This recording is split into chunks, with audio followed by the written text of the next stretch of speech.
ডিব্ৰুগড়ত এইকেইদিন খুব বৰষুণ দি আছে আৰু বতৰো বৰ ঠাণ্ডা কৰিছে। সেয়ে আমি বইল চিকেন বনাই খাইছিলোঁ। আৰু মই কোনটো ষ্টাইলতনো চিকেন বইল কৰি খাওঁ তাকে আজি আপোনালোকক এই ভিডিঅ'টোৰ যোগেদি দেখুৱাম। আহকচোন ভিডিঅ'টো চাই যাওঁ আৰু জানো মই কেনেকৈনো বইল চিকেন বনাওঁ। খুব সহজভাৱে মই প্ৰেছাৰ কুকাৰতে এইখিনি বনাইছিলোঁ। তাৰ বাবে মই ব্যৱহাৰ কৰিছিলোঁ আধা কেজিতকৈ অলপমান বেছি 700 গ্ৰামমান লোকেল চিকেন। আদা নহৰু থেতালি লৈছিলোঁ আধা বাতি, মানে 4 চামুচমান হ'ব।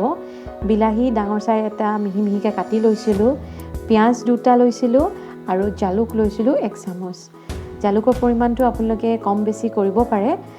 তাৰপিছত মই লৈছিলোঁ নিমখ আৰু জলকীয়া কেইটামান।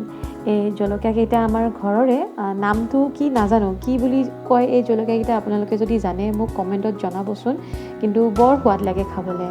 এতিয়া আহক মই প্ৰচেছটো আপোনালোকৰ লগত শ্বেয়াৰ কৰোঁ।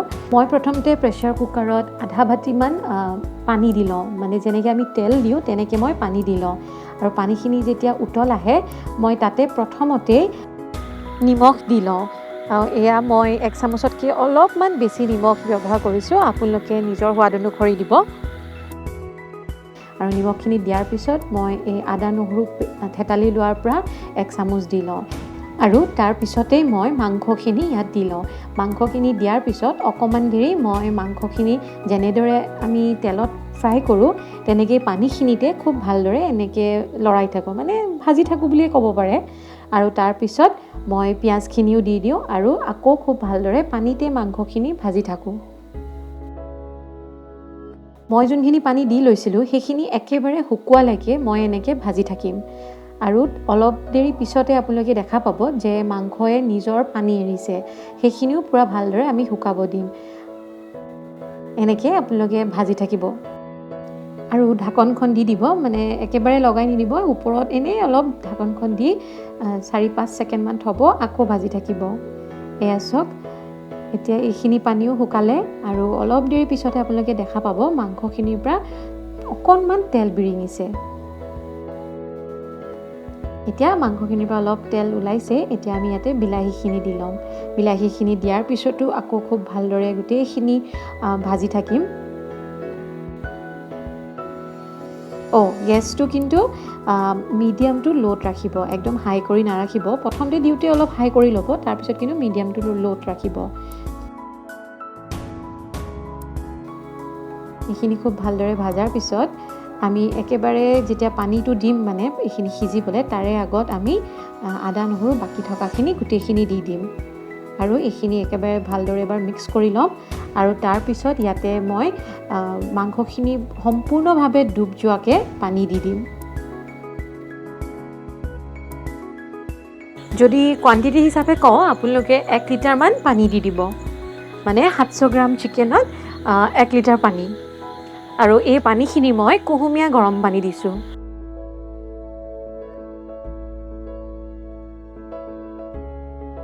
আৰু গোটেইখিনি এবাৰ ভালদৰে আকৌ মিক্স কৰি আমি ঢাকনখন দি 2টা চিটি মাৰিব দিম, হাই ফ্লেমত 2টা চিটি। এতিয়া সম্পূৰ্ণভাৱে প্ৰেছাৰটো ঠাণ্ডা হৈছে। আমি প্ৰথমতে মাংসখিনি সিজিছে নে নাই সেইটো চেক কৰি লওঁ। এয়া মই এডোখৰ উলিয়াই আপোনালোকক দেখাই লৈছোঁ মাংসখিনি ভালদৰে গলিছে নে নাই। এয়া চাওক, সম্পূৰ্ণকৈ আমাৰ মাংস সিজিলে, ধুনীয়াকৈ ইয়াৰ মাংসবোৰ এৰাই গৈছে। এতিয়া যদি আপোনালোকে ইচ্ছা কৰে চুপ হিচাপে এনেকৈও পাতলাকৈ খাই দিব পাৰে, কিন্তু আমি যিহেতু ভাতৰ লগত খাইছিলোঁ সেয়ে এইখিনি পানীখিনি আৰু অলপমান কমাম। গেছটো আকৌ এবাৰ মই জ্বলাই লৈছোঁ। আৰু এতিয়া আমি ইয়াতে জালুকখিনি দি দিম, মানে জালুকখিনি মই অলপ খুন্দি ল'লোঁ। এয়া আপোনালোকে দেখি পাইছে, 1 চামুচ জালুকৰ গুড়ি আমি ইয়াতে দি দিলোঁ। এয়া আকৌ খুব ভালদৰে উতল আহিব দিলোঁ। পানীখিনি মানে জোল অলপমান কমিলে আৰু এইখিনি আমাৰ ৰেডিয়ে হৈ গ'ল। আৰু একেবাৰে শেষত মই মান ধনিয়া কাটি দিছোঁ। আপোনালোকৰ যদি মান ধনিয়া নাথাকে ইটো ধনিয়াও দিব পাৰিব, আৰু যদি একো নাথাকে আপোনালোকে নৰসিংহ পাতো দিব পাৰিব, বা একো নিদিলেও কোনো কথা নাই। এয়া এইখিনি আমাৰ ৰেডি হৈ গ'ল। এতিয়া এনেকৈ ঢাকোনখন দি আমি গেছটো অফ কৰি দিম।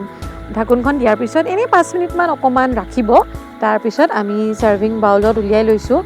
এই ঠাণ্ডা বতৰত এনেকৈ চিকেন বইল কৰি খাই আমি খুব ভাল পাওঁ। আপোনালোকেও খাই চাব, বৰ হেল্ডি নহয় জানো, আৰু বনাবলৈও বৰ সহজ।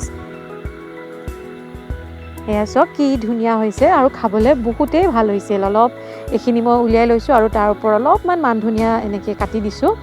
আপোনালোকেও বনাই খাব আৰু ভিডিঅ'টো চোৱাৰ বাবে ধন্যবাদ।